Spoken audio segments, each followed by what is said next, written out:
지금까지 살핀 야고보서의 내용은 시련과 시험, 영어로 트라이얼과 템테이션을 믿음으로 잘 극복해야 한다는 것이었습니다. 하나님이 주시는 시련은 인내로서 극복해야 되고 마귀가 주는 유혹에는 속아 넘어가서 안 된다는 내용이었습니다. 오늘 읽은 19절로 21절 말씀은 온유함으로 말씀을 잘 들어야 한다는 것이고, 이어지는 22절로 27절 말씀은 말씀을 듣기만 해서는 안 되고 행하는 자가 되어야 한다는 그러한 말씀입니다. 그 중에서 오늘은 19절로 21절 말씀을 온유함으로 잘 받으라는 말씀을 상고하고자 합니다. 먼저 19절에 보면 듣기는 속히 하고 말하기는 더디하라고 말씀합니다. 잠언에도 말을 많이 하지 마라 그런 말씀이 많이 있죠. 예를 들어 잠언 10장 19절에 보면 말을 많이 하면 허물을 면하기 어려우나 그 입술을 제어하는 자는 지혜가 있다고 말씀합니다. 13장 3절에 보면 입술을 지키는 자는 자기의 생명을 보존하나 입술을 크게 벌리는 자에게는 멸망이 오느니라. 17장 28절도 미련한 자라도 잠잠하면 지혜로운 자로 여겨지고 그의 입술을 닫으면 슬기로운 자로 여겨지느니라 말씀합니다. 고전 작가들도 비슷한 말을 남겼습니다. 철학가 제노는 우리에게 귀가 두 개 있고 입은 하나가 있는 것은 듣기는 많이 하고 말하기는 적게 하라는 뜻이다, 이렇게 말했습니다. 데모낙스라는 사람은 어떻게 하면 좋은 통치자가 될 수 있습니까? 그런 질문을 받았을 때 화를 내지 말고 말을 적게 하며 듣기를 많이 하라, 이렇게 대답했다고 합니다. 오늘 본문 19절에도 말하기를 더디하며 성내기도 더디하라, 이렇게 말씀합니다. 성내는 것에 대해서 잠언 16장 32절도 노하기를 더디하는 자는 용사보다 낫고 자기 마음을 다스리는 자는 성을 빼앗는 자보다 나으니라고 말씀합니다. 오늘 본문 19절은 그처럼 말하기도 더디하고 성내기도 더디하고 두 가지를 더디해야 되는데 속히 해야 되는 것은 듣기다. 듣기를 속히 해라. 듣기를 많이 하라는 것이죠. 다른 사람의 말을 잘 들어주라는 것입니다. 평소에 듣는 훈련을 잘하라는 것입니다. 그런 사람이 하나님의 말씀도 잘 듣는다는 것입니다. 그래서 하나님의 말씀을 온유함으로 받으라는 21절 앞에 이처럼 사람의 말을 경청하라는 말씀이 있습니다. 알렉 모티어라는 그런 주석가는 이렇게 설명했습니다. 우리가 주의를 기울이지 않고 성경을 읽는다면 아무리 꼬박꼬박 규칙적으로 읽는다 하더라도 책갈피를 옮기는 일에 불과할 것입니다. 말씀을 읽지만 듣지는 않는 것입니다.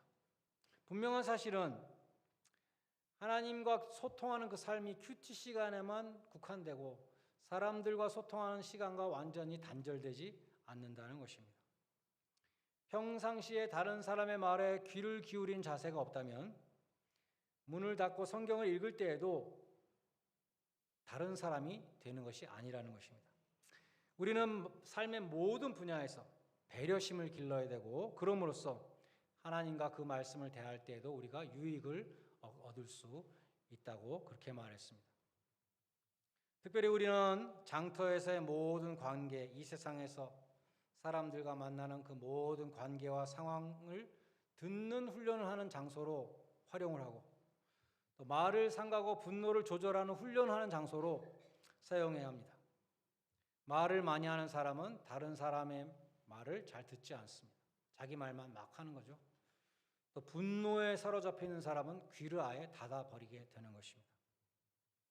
그처럼 평소에 듣는 훈련을 잘 해야 될 뿐만 아니라 21절에 보면 하나님의 말씀을 받기 위해서 우리 마음에 준비해야 될 마음이 있습니다. 곧 모든 더러운 것과 넘치는 악을 내어버리라고 말씀합니다. 마음속의 모든 더러운 것을 다 청소한 후에 말씀을 받아야 한다는 것입니다. 21절은 그러므로라는 단어로 시작하는데 이것은 20절하고 21절하고 연결됐다는 뜻이죠. 20절에는 사람의 성내는 것이 하나님의 의를 이루지 못한다. 분노하지 말라라고 말씀하는데 바로 그러므로 모든 더러운 것을 내어버리라. 모든 더러운 것의 제1번은 그 성내는 분노, 미움 이런 것을 가리킨다는 것입니다. 분노가 바로 우리가 내버려야 될 대상입니다. 하나님의 말씀을 받기 전에 먼저 마음속의 분노를 혹은 미움을 없애버려야 한다는 것입니다. 스펄전 목사님이 이렇게 설교했습니다. 당신이 형제와 반목하면서 어떻게 평화의 말씀을 받을 수 있습니까? 당신이 당신에게 잘못한 사람을 용서하지 못하면서 어떻게 말씀 속에서 용서를 발견할 수 있습니까? 복수심과 원한에 불타는 악한 마음이 어찌 복음의 부드러운 용서의 정신을 받을 수 있겠습니까? 하나님이여 모든 더러움, 특별히 적대심을 버리도록 도와주소서 이렇게 설교하셨습니다. 스펄전 목사님의 설교에 보니까 탐심도 마음속에서 제거해야 될 악이라고 설교하시면서 이러한 예를 드셨습니다. 어떻게 해서든지 소득을 얻고자 하는 그러한 탐욕으로 가득 찬 마음이 있다면 그 사람은 복음을 듣고 유익을 얻기 어렵습니다. 전에 고래잡이 배 선장의 이야기를 들은 적이 있는데 그가 바로 그런 사람이었습니다. 그 선장이 육지에 상륙을 해서 설교를 듣게 되었는데 설교자에게 이렇게 말했다고 합니다. 목사님, 저에게 아무리 설교하셔도 소용없습니다. 저는 설교 시간 내내 고래를 어떻게 찾을 수 있을까 그것만 생각했습니다. 제 머릿속에는 고래 생각밖에 없습니다. 저는 고래를 잡아야만 하기 때문에 고래 외에는 다른 것을 생각할 수가 없습니다. 저는 고래 생각 외에는 아무것도 귀에 들어오지 않습니다. 그처럼 탐심에 가득 찬 사람은 우상 숭배자입니다. 하나님께 가까이 갈 때 그 탐심 때문에 하나님 앞에 갈 수가 없죠. 주여 돈을 우상으로 섬기지 않도록 도와주소서 이렇게 설교하셨습니다. 21절은 그처럼 모든 더러운 것과 넘치는 악을 내버리고 청소한 다음에 말씀을 온유함으로 받으라 이렇게 말씀합니다. 겸손한 마음으로 받으라는 것입니다. 제 삼촌은 아주 뛰어난 물리학자셨습니다. 그분은 평생 동안 성경은 비과학적인 책이다 이러한 생각을 갖고 사셨습니다. 저를 만나시면 너 정말 성경을 믿냐? 제가 목사인데 그렇게 진심으로 물어보시는 거예요. 장난이 아니고. 진짜 믿냐 네가? 너 그래도 똑똑한 사람인데 진짜 성경 믿어? 이런 식으로 물어보시는 거죠. 제가 코스타리카 단기 선교 갔을 때 우리 교회 오셔서 설교해 주신 장희한 목사님 눈 수술하고 눈에 대해 설교하셨잖아요. 아주 좋은 설교를 하셨습니다. 우리가 눈으로 볼 수 있는 것은 한정되어 있다는 것입니다. 실제로 존재하지만 그래서 우리 눈앞에 엄연히 있음에도 불구하고 우리가 못 보는 것들이 있다는 것입니다. 그런데도 우리는 내 눈에 안 보이면 가장 대표적으로 하나님 안 보이죠. 내 눈에 안 보이면 그건 없는 것이다 라고 우긴다는 것입니다. 고린도후서 10장 4절에 보면 그러한 편견과 아집을 견고한 진으로 표현합니다. 5절에 보면 그것은 높아진 생각의 철벽입니다. Life Application Bible Commentary에 보면 Proud Argument and Rebellious Ideas 이렇게 번역했습니다. 교만한 생각과 불순종하는 마음의 벽이라는 것입니다. 워렌 위어스비 목사님은 그것을 Mental Wals라고 불렀습니다. 로마서 12장 16절 말씀처럼 스스로 지혜 있다고 생각하는 교만을 가리키는 것입니다. 찰스 스윈던 목사님이 이렇게 설명했습니다. 성경이 기록될 당시에 그 성읍들은 시리들이 있었죠. 적의 침입을 막기 위한 방어 시설들이 있었습니다. 첫 번째는 요새가 있었습니다. 포트리스. 그리고 언덕 위에 망대를 세웠고 그리고 가장자리에 적군들이 침입하지 못하도록 높고 튼튼한 장벽을 세웠다는 것입니다. 바울이 영적인 전투를 지금 설명할 때 그 지상의 도시들 방어 시스템으로 설명을 하는 것입니다.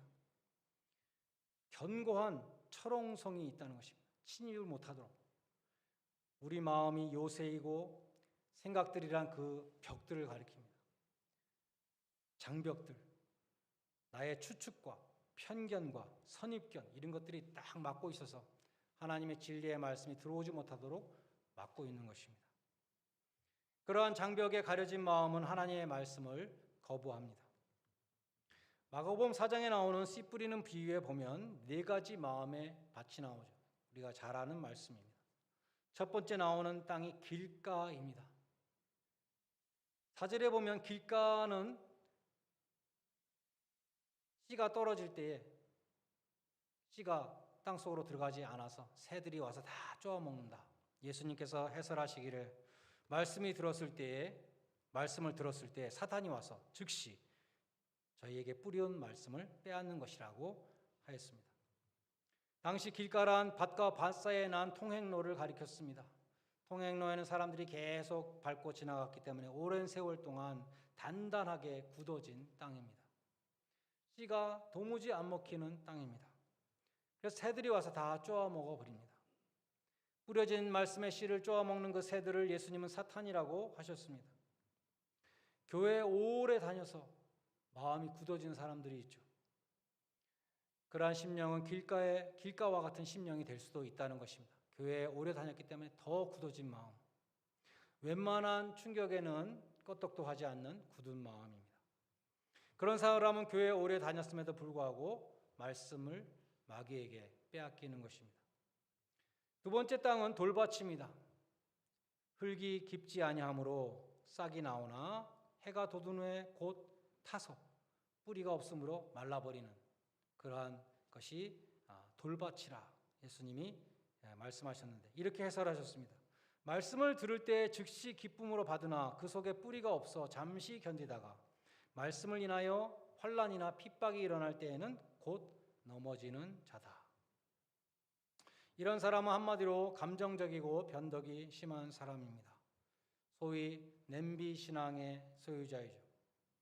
말씀이 뿌리 내리지 못했기 때문에 기복이 심합니다. 업앤다운이 심합니다. 특별히 말씀 때문에 환난이나 핍박이 일어나면 내가 손해를 볼 것 같으면 그 신앙을 헌신짝처럼 버리는 것입니다. 말씀이 나에게 기쁨을 주고 위안을 주고 힘을 주고 그럴 때는 기쁨으로 말씀을 막 받지만 말씀대로 사는 것이 너무 부담스럽고 나한테 손해를 끼친다 이렇게 생각되면 가차없이 말씀으로부터 등을 돌리는 사람입니다. 예수님은 산상수훈의 마지막 부분에서 모래 위에 지은 집과 반석 위에 지은 집 그 두 가지는 홍수가 나고 비바람이 칠 때에 어떤 집이 반석 위에 세운 집인가 알 수 있다고 그렇게 말씀하셨습니다. 환난과 핍박을 통과하고도 변함이 없는 신앙이 참된 신앙인 것입니다. 세 번째 밭은 가시떨기 밭입니다. 가시가 자라서 기운을 막음으로 결실치 못하였다. 가시가 그늘이 돼서 자라지 못한다고 그런 것은 예수님이 이렇게 해설하셨습니다. 말씀을 듣되 세상의 염려와 재리의 유혹과 기타 욕심이 들어와서 말씀을 막아 결실치 못하게 하는 자라 이렇게 하셨습니다. 이 사람은 세상이나 세상에 있는 것들을 사랑하는 사람입니다. 육신의 정욕과 안목의 정욕과 이생의 자랑에 사로잡혀 있는 사람입니다. 돈지갑이 회개하지 못한 사람입니다. 재물의 힘은 예수님께서 말씀하시기를 하나님과 대적하는 가장 강력한 적은 돈이라고 말씀하셨습니다. 하나님과 재물을 겸하여 섬길 수 없느니라. 재물은 하나님과 견줄 만큼 강력한 힘이 있다는 것입니다. 사람들에게 더 지배력을 갖는다는 것이죠. 하나님보다도 재물을 더 사랑하는 사람들이 대부분이라는 것입니다. 재물이 주인 노릇을 하고 있는 사람은 가시떨기밭과 같은 마음을 갖고 있는 사람입니다. 세상의 염려와 재리의 유혹에 사로잡혀 있어서 결국은 말씀의 열매를 맺지 못한다는 것입니다. 마지막으로 좋은 땅입니다. 더러는 좋은 땅에 떨어짐에 자라 무성하여 결실하였으니 30배와 60배와 100배가 되었다. 예수님은 이렇게 설명하셨습니다. 말씀을 받아 30배, 60배, 100배의 결실을 하는 자. 누가복음 8장 15절에 보면 좋은 땅에 있다는 것은 착하고 좋은 마음으로 말씀을 듣고 지켜 인내로 결실하는 자. 그래서 옥토란 착하고 좋은 마음이다. 이렇게 말씀하셨습니다. 그러한 마음에 떨어진 말씀은 살아 움직이는 운동력으로 삶의 변화를 일으킵니다. 그것이 열매입니다. 착하고 좋은 마음으로 말씀을 받고 그대로 지킬 때에 성령의 열매를 맺게 됩니다. 분노하던 자가 온유한 자로 바뀌었다. 그것이 말씀의 열매겠죠. 마음의 탐욕이 사라지고 가난한 심령이 되고 그러한 변화가 내 주변에 있는 가족과 이웃에게 영향력을 끼칠 때에 30배, 60배, 100배의 열매를 맺게 된다는 것입니다. 그러면 길가와 돌밭과 가시밭 이러한 나쁜 밭들을 어떻게 옥토로 바꿀 수 있겠습니까? 호세아서 10장 12절에 보면 너희의 묵은 땅을 기경하라. 영어로 플라우 한다는 것이죠. 갈아엎는 것입니다. 우리가 뒷마당에 텃밭을 만들 때에도 거기에 한번 갈고 호미로 갈고 돌도 다 건져내고 잡초 뿌리도 뽑고 그러지 않습니까? 그래서 부드러운 흙으로 덮인 이 옥토를 만든 다음에 씨를 뿌리죠. 그처럼 기경을 하지 않고 씨를 뿌리게 되면은 결실을 기대할 수 없습니다. 기경하지 않은 땅, 갈아엎지 않은 땅에는 씨를 뿌려도 결실을 기대할 수 없습니다. 그래서 우리의 마음밭을 기경하여 옥토로 바꾸는 것이 우리가 해야 할 일인 것입니다. 묵은 땅을 뒤집어 엎는 작업은 우리 생활에서 구체적으로 그러면 어떻게 하는 것이 묵은 마음밭을 뒤집어 엎는 것입니까? 성경은 말씀하기를 마음을 찢는 회개가 필요하다. 그것이 우리의 마음을 갈아엎는 것입니다. 너희는 옷을 찢지 말고 마음을 찢고 너희 하나님 여호와께 돌아올지어다. 요엘서 2장 13절은 말씀합니다. 예수님은 회개하고 복음을 믿어라. 말씀을 받기 전에 먼저 회개해야 된다. 그렇게 말씀하셨습니다. 마음을 찢고 회개한 마음, 그것이 바로 옥토인 것입니다. 여러분의 마음을 찢고 잡초와 돌멩이를 제거하시기 바랍니다. 골로새서 3장 5절은 말씀합니다. 그러므로 땅에 있는 지체를 죽이라. 곧 음란과 부정과 사욕과 악한 정욕과 탐심이니 탐심은 우상 숭배니라. 옥토란 더러운 것들을 다 제하여 버린 깨끗한 마음이라고 그랬죠. 깨끗한 마음은 무엇보다도 탐심이 없는 마음입니다. 탐심은 우상입니다. 우상이 없는 마음. 하나님보다 땅의 것을 더 사랑하는 탐심이 없는 마음, 우상이 없는 마음입니다. 마음과 뜻과 정성을 다하여 하나님 한 분만을 사랑하는 그러한 순전한 마음, 그것이 바로 옥토인 것입니다.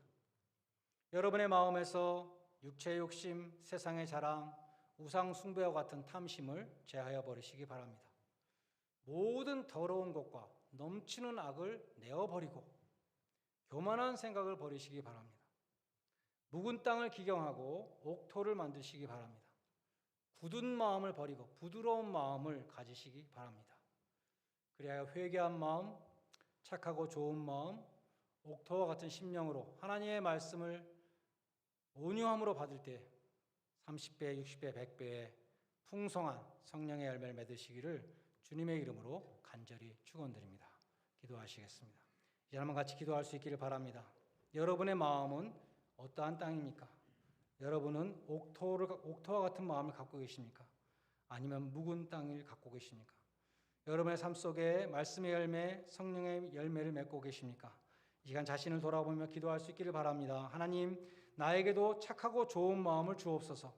모든 더러운 것과 넘치는 악과 탐심과 우상과 세상 염려와 재리의 유혹과 이 모든 것들을 제하여 버리고 깨끗한 심령이 되게 해 주십시오. 마음을 찢고 회개하여 온유하고 겸손한 심령이 되게 하여 주시옵소서. 그래야 우리의 심령의 말씀이 떨어질 때에 우리의 가정과 직장과 내가 처한 모든 곳에서 풍성한 성령의 열매들을 맺게 하여 주시옵소서. 우리 이 시간 나같이 통성으로 기도하시겠습니다. 하나님 아버지, 이 시간 주님 앞에 기도합니다. 하나님 말씀을 온유함으로 받을 수 있도록 도와주시고 깨끗한 마음으로 받을 수 있도록 도와주시옵소서. 우리에게 굳은 마음을 아버지 제할 수 있도록 도와주시고 우리의 마음을 기경하고 회개하는 마음, 찢어진 마음을 찢고 회개하는 그러한 기경함을 통해서 우리가 옥토를 이룰 수 있도록 도와주시기를 간절히 소원합니다. 우리의 마음 가운데 교만한 생각들을 버릴 수 있도록 도와주시고 아버지, 내 생각과 내가 보는 것과 다르다고 할 때 그것은 진리가 아니라고 아버지, 그런 교만한 마음으로 아버지 내어치는 것이 아니라 우리는 온전히 말씀을 받을 수 있도록 도와주시고 말씀에 순종할 수 있도록 도와주시고 말씀에 온유한 마음으로 받아들이며 말씀을 진리로 받아들일 수 있는 저희 모두가 될 수 있도록 도와주시옵소서. 우리의 마음을 옥토로 바꾸어 주십시고 우리가 기도하는 가운데 아버지 주님 앞에 회개할 수 있도록 도와주시고 우리의 마음을 돌아볼 수 있도록 도와주시며 우리 마음에 아버지 굳은 마음을 제할 수 있도록 도와주시고 부드러운 마음을 가지고 주님의 말씀을 대할 수 있도록 도와주시며 그러기에 먼저 사람들의 마음을 배려하는 마음을 가지고 듣기에 힘쓸 수 있도록 도와주시고 사람들의 힘든 아버지 그런 모든 마음들을 받을 수 있는 저희들이 될 수 있도록 도와주시고 배려하는 마음 듣는 귀를 저희들에게 허락하여 주시기를 간절히 소원합니다. 예수님의 이름으로 기도합니다. 하나님 아버지, 나의 고집과 교만을 버리고 마음 문을 열게 하여 주시옵소서.